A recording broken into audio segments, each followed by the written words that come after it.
Hello, hello, welcome, welcome, welcome. So happy you are here. My name is Hunter. My pronouns are he, they, and you are at the Power to Fly chat and learn. We have a great speaker, Helen Sanchez, my dear friend. We love to chat. We love to learn. We love to talk about our puppies. Mine's a pup. Hers is an elder statesman's of pups. And so feel free to write in the chat if you have any comments, questions, puppies, or pets. We'd love to hear about it. Just a little bit of housekeeping before we jump in. You can participate. You can turn on your cameras. No need to worry about being Instagram ready. This is a great way for Helen and myself and to connect with you when you ask your questions. And also it's an opportunity for you to connect with other people on the call. It's also a networking opportunity here. We are recording. You'll be getting the rewatch link in the next 2 to 3 days, where you can find that posted on our YouTube channel. And also you'll be able to share it. And if you do have your video on, you may pop up in the recording, just so you know. And yes, feel free to use the chat, ask questions, let us know your thoughts. You can message me privately if you want to ask a question anonymously. That is another great way to ask questions. So the way the next 30 minutes will work is we have a bunch of your questions that you wrote in advance. So thank you so much for that. We've put that onto a list. We've anonymized them. So I don't know who wrote them. If you hear your question and you want to give a shout out to it, you can write that in the chat. That's great. If not, all good. And so we'll go through those questions. So thank you for writing those. And if you have any new questions, please do write those in the chat or send me a DM. So without further ado, please welcome Helen. Hi, Helen. How are you? Hello, I'm good. Well, yes, welcome everyone, and thank you for your time. Just a little about my background. I was in recruiting for 30 plus years, both as a recruiter and as a manager. A few years ago, after my own personal experience and doing some research on the impact of age discrimination in the workplace, I decided, and being a certified coach at the time, I decided to just go out and start doing some career coaching primarily with women over 40. And so that's what I've done since, and been involved in this year in presenting a course on building your legacy season. So I've just kind of with everyone about their career path and answering a lot of these questions, yes, that Hunter mentioned. Thank you so much for providing the questions. Yeah. So feel free to whoops, get a little feedback. Testing the audio there. I think it's better. Yes, there we go. Okay. So we're gonna jump into the questions, but feel free to write them in the chat at any point if you have new ones. So first up question. So the topic we're talking about today, as Helen mentions, is how to combat ageism during a job search is what we're zoning in on today. So if you have any questions in that realm, please let us know. So Helen, someone asks, what's your go-to strategy to neutralize ageism in a job search, in your strategy? How can we make sure our resume is ageism proof? Thank you. Thank you for the question. And I think those are both combined, obviously, because the primary tool for strategizing is your resume. And your resume needs to be formatted so that it makes it a little more difficult for the recruiter or the hiring manager to identify your age. So that means that, for example, your heading should be your name, your city and state, no street addresses anymore, or it immediately identifies you. Your email, preferably, and sometimes it's even more manageable when you're in a job search to develop a separate email for it, but preferably a Gmail or something that's very current that also can't date you. Something with your LinkedIn URL that should be up to date. And your experience should cover 10 to 15 years, and preferably, and your graduation, no dates, absolutely no dates. No need to feed them, spoon feed them. I think one of the other critical areas of your job search is your interview preparation. As I always say, practice, practice, and more practice, because that is what it takes. And you need to be very well prepared. Today, as I've said, at my age, many years ago, if I wanted to find out about a company, or I'd have to go to the library, or I'd have to buy papers, or I'd have to look at annual reports, where today everything is on the computer and everything is at your fingertips. But it's time consuming, but it's necessary. The research, if you wind up having an interview with a company, you should look at that company's website. You should understand their mission statement. You should understand their philosophy, so that when you answer questions, number one, you can relay specific stories to them of your successes and the details. And number two, those successes need to be relevant to what they're doing and to their mission statement. So you need to be educated on that. Also, when you get those questions that almost inevitably everyone gets about, well, how long do you think you're going to work? Or one of those questions. You need to be able to redirect the conversation, and you need to practice that. You need to say something to the effect that, the work they do, you're passionate about, that you think your skills perhaps are appropriate to what they're doing, and that you hope to gain professionally from this experience and this opportunity and make a contribution. So you kind of want to redirect them away from their question, which is inappropriate. One thing that you can do is you can video yourself on your phone, and you can be your harshest critic, and you can ask your friends what they think, because it's not only having the answers to those questions and being comfortable and being very, very confident, because that's critical, but it's also, sadly, whether you're on Zoom or in person, the moment that anyone sees you that you're interviewing with, they're judging you.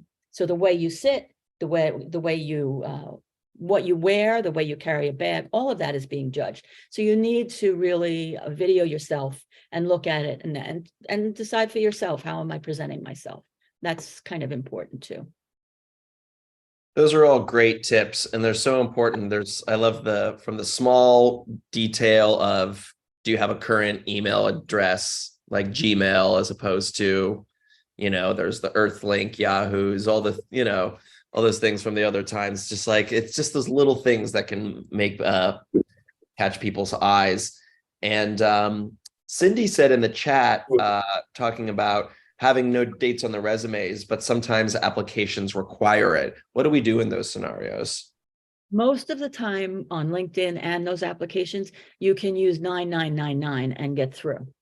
If you have a very intelligent application or sophisticated, you might not be able to, but most of the time you can get through with 9999. Great. Stephanie from the chat asks, at what age should we start thinking about using these tips to make sure it's more difficult to determine our age from our resumes? Sadly, Stephanie, actually the Age Discrimination and Employment Act is written based on the age of 40, as you are the classified person experiencing age discrimination after you're 40. Sadly, that's very true, especially for women. For women, it can even be a little bit earlier. So definitely 40 is a legal age when you're protected, and 40 is certainly for women. When I was doing my research, I read a line, which I'm sure a lot of people have heard about, how men age like fine wine and women just age. And that's unfortunately the social construction of what women should look like and what age they should be supports that. So sadly, you really need to start being sensitive about it at 40, I would say, at least. Yeah, it's just horrible, isn't it? It's just horrible. It is. Oh my goodness. So thankfully we have Helen to teach us all of the great things that we can do to get through it. So these are great questions, friends. So please keep it up. Those are just really, really great. And I love peppering them in as we're going along. So feel free to just keep chiming in. Okay, Helen, someone else asks, What are the top 3 mistakes made by older individuals when seeking a new role? Well, I would say for me, the number one mistake that people, especially women, make when they're seeking a new role is undervaluing themselves, underestimating their ability, not realizing how much they can contribute. So what I usually recommend when I speak with people is that you sit down, get a piece of paper, first write everything you've done, not just professionally, but where you were a caregiver, where you were parenting, where you were a volunteer, whatever it is, it belongs on that paper, what you did and the role you played.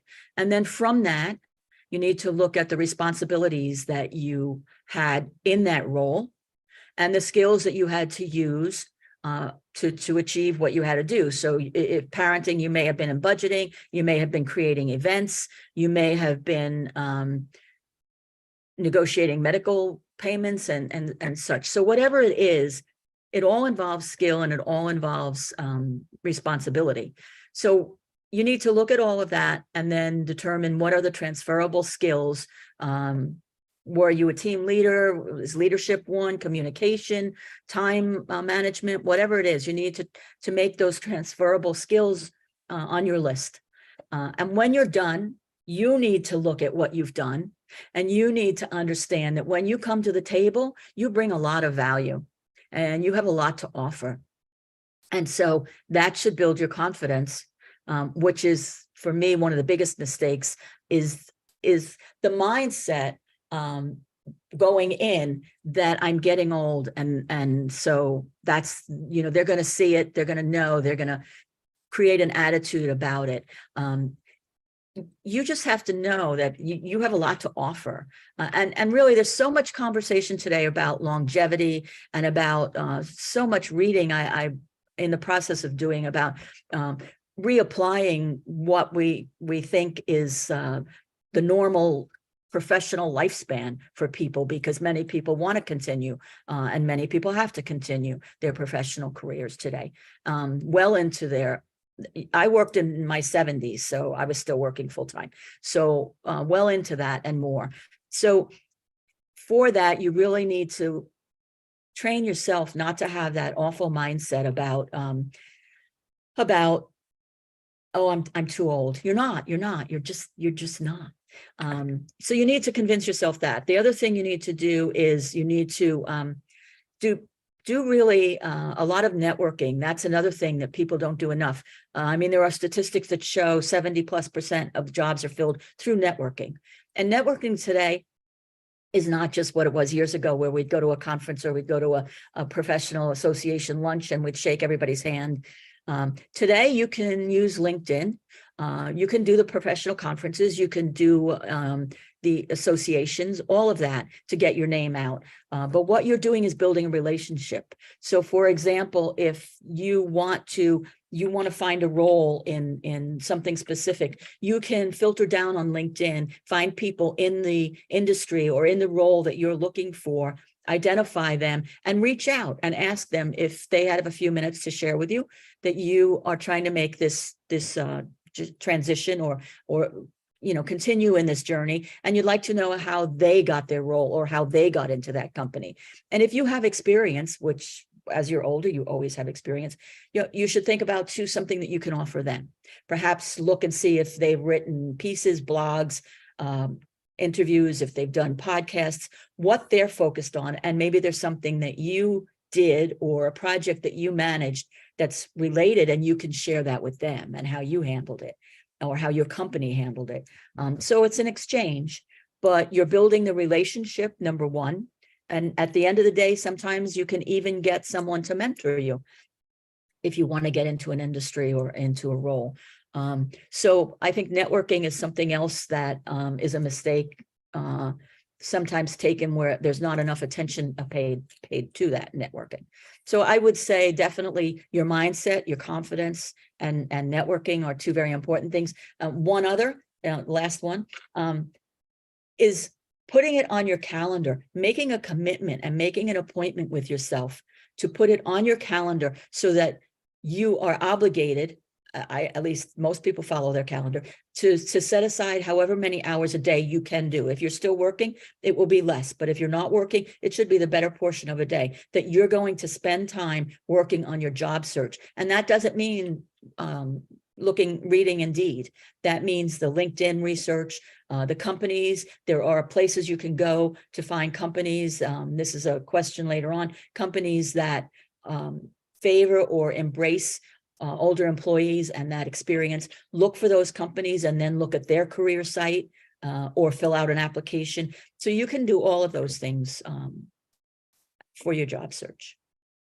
I love all of those. And we're getting so much wonderful participation in the chat, especially the conversation around the wine and just getting older. There's some really clever, intelligent things. And someone said perhaps we just turn into vinegar. There was some laughter around that. And then Cindy wonderfully pointed out that vinegar can be useful for cooking, baking, cleaning, weed control, lower blood sugar, losing weight. Wine just gives me a headache. So I completely agree. I would much rather be vinegar than wine.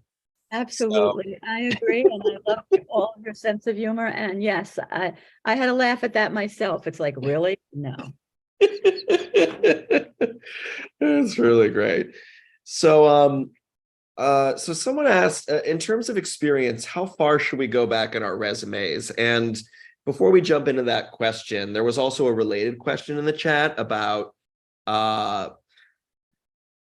when applications require dates of experience and gaps in our careers and stuff. So maybe we can kind of talk about timelining of the resume in one question here.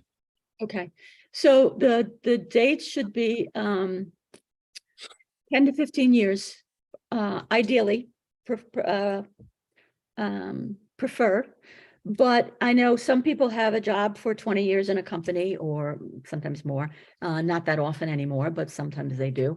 And so then you should do a progression of how you advanced in the company.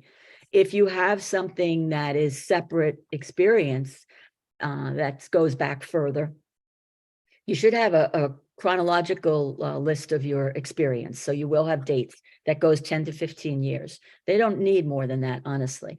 But if you have something that's important for what you're trying to do within an industry or a role, then you can add additional professional experience at the bottom. For example, I had someone I was working with who worked for IBM many years ago, and we wanted to get that on there. So we put that on there, but we didn't put dates with that. So if they were that interested in the specifics, then when you interview, they may ask that question and you can address it. But for the purpose of your resume, you can just put it as additional professional experience or relevant professional experience. But you should try to contain your chronological experience to the 10 to 15 years, ideally. Love that. Love that. What's a way in which we can tell our holistic professional experience without including every single role we've had? And do you recommend writing cover letters? I think that cover letters sometimes are important, but as a general rule, do not think they're necessary. I think the statistic is something like 6 or 8 seconds. A recruiter will look at your resume. That's the reason. And a resume for a recruiter, what they prefer is 2 pages. 1 page is if you're a recent grad, but 2 pages are fine for someone with experience. But they prefer you keep it to 2 pages, and you need to be very specific so they can see whether you're suited to the job easily. So cover letters, again, are something that I think are only necessary. For example, if you're pivoting in a career and you want to get into something else and you need to connect the dots. So maybe you volunteered in what you're trying to get into and you need to point that out, which you can on your resume. But if you want to highlight something, a special project that you've done or something that's relevant to the role that they post. But the 2 things that you need to keep in mind are, number 1, you need to be specific in a cover letter and not just quote what's in your resume because it's just repetitive.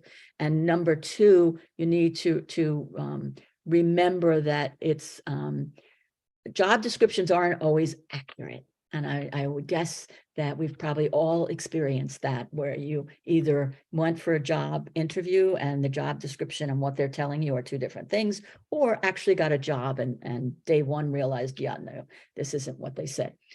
So when you're reading a job description and submitting your resume in cover letters, you need to be a little bit more careful. I think follow-up letters are more important.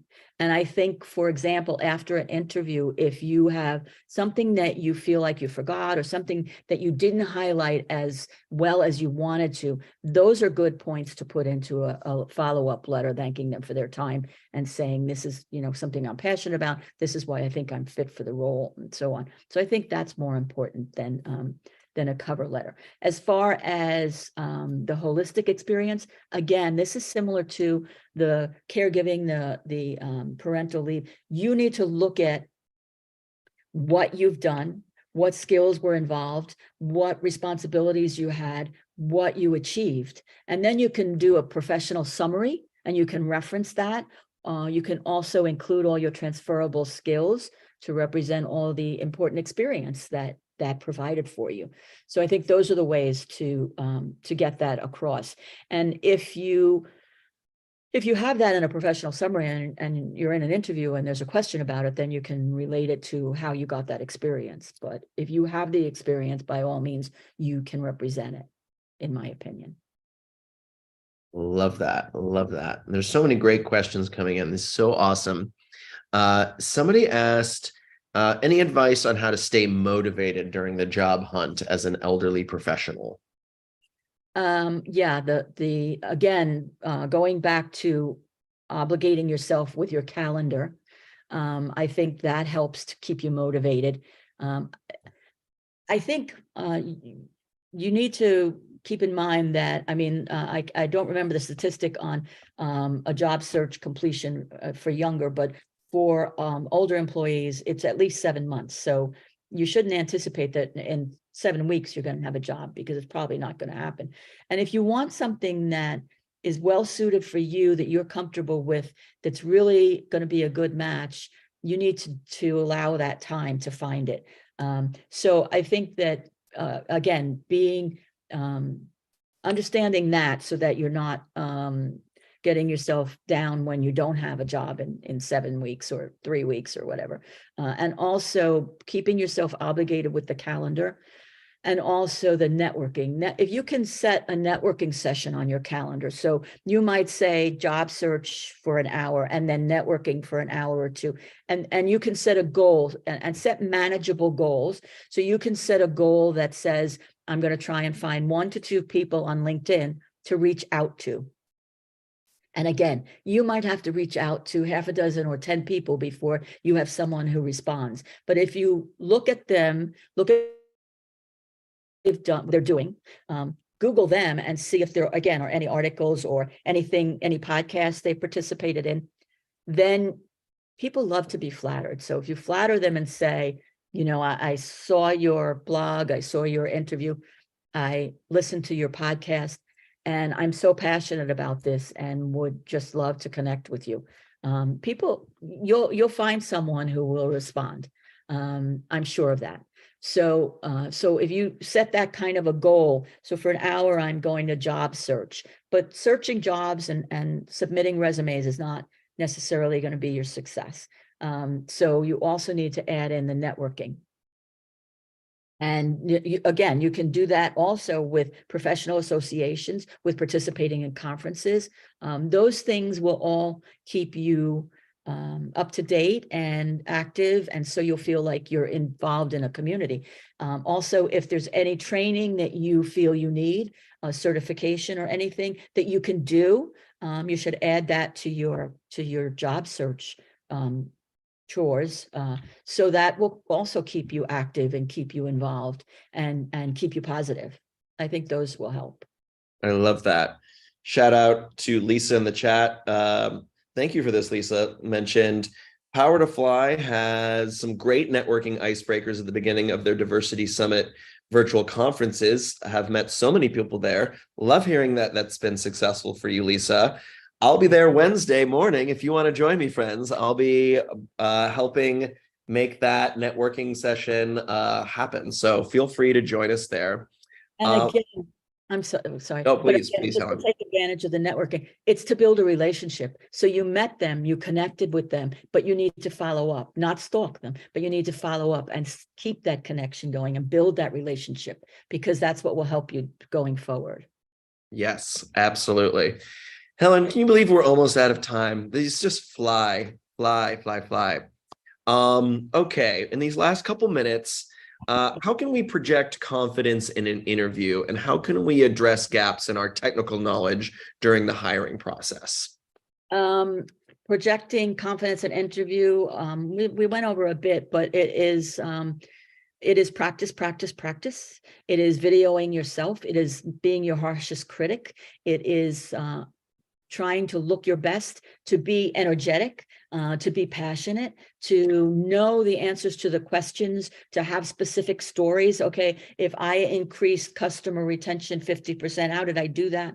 So you need specifics. So all of that will build confidence. Doing the research to know who you're going to see and where you're going and what they do and what their passion is will also give you confidence. So I would say those are, and as far as gaps, you should be looking for, there's so much online today, you should be looking for whether there's some training you can take, whether there's some, again, certification that you can embark on and add that to your resume. So, yeah. And if I could add, because I saw this question on the list, as far as places that embrace older people with experience, because I don't want to miss this, Hunter, sorry. Please, no, I'm glad you are. There's something called the Age Friendly Institute, and it has a program called CAFE, which is Certified Age Friendly Employer Program. So if you Google Age Friendly Institute, they will have a list of companies that have made a commitment to them that they are friendly to older employees. Also, AARP has an employer pledge program that has employers who value experienced workers. And then, of course, there's the Googling returnships, and you'll see companies that have returnship programs, which are like internships for people coming back into the workplace, which doesn't always apply to you, but it includes companies like Amazon, Google, Goldman Sachs. I think Glassdoor, I read that in May, they had 72 open returnships. The point is, though, you look at those companies and then you go to their career page, because maybe the returnship isn't going to work for you, but you know that company values, not every hiring manager, I'm sure, but that company has a philosophy that values and embraces people with experience. So you should look at their career page or fill out an application with them. Okay. Awesome. This was a power half hour. Oh my goodness. Everyone just like wipe the sweat off your brow. We just went on a run with like all of this amazing information that Helen has. Helen, how can people stay connected with you? You also have a lot of great resources that you provide. How can they connect with you in these ways? I am putting in the chat. My website is tanagui.com. And my email is hdsanchez@tanagui.com. If they go to the website, there's a 15-minute conference. You can free conference you can schedule on my calendar. And if I haven't answered your question or you have another question, I'm more than happy to talk to you. You can email me if you have a question that we missed. So you can get me on LinkedIn and message me if you like. And also, if you want to talk about dogs, Helen is always down for that too, because that's usually what our prep involves. Yeah. Always. I have 2 Chihuahuas and he has a so cute. Oh my goodness. Chihuahua too. We're tiny dog people. Yes. Okay, friends. The big one, so. Yes. Well, thank you so much, Helen. It's always a delight. I always enjoy chatting with you. And thank you everyone on the call for your engagement, your humor, your levity, your very thoughtful questions, your vulnerability. I really appreciate all of you on the call today. So thank you for making the time. Absolutely. Thank you. And thank you, Hunter. All right. Thank you, Helen. I'll see you all the next one. Day. Yes. Bye.